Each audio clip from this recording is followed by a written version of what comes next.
This academic task 1 looks at changes in house prices in a number of cities over a defined period of time.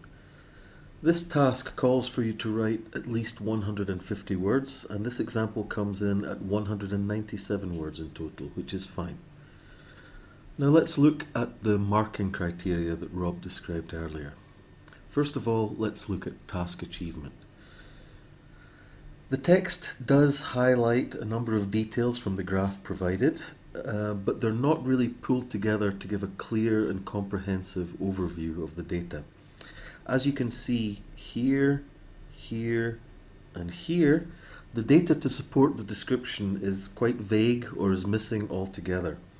Mentioning lower than 0 or above 0 is not really enough detail, and this would certainly result in a lower score in this area. Now, if we move on to look at the question of coherence, the information which is presented is well organized with a clear overall progression together with some good use of linking devices, so that's a positive. The next area to consider is lexical resource and the range of vocabulary and how accurately it's used. Here, the range of vocabulary is certainly appropriate to the task, and there are several attempts to use less common vocabulary. However, there are some inaccuracies in how this vocabulary is used, such as average home worths rather than values as an alternative to prices in the original question.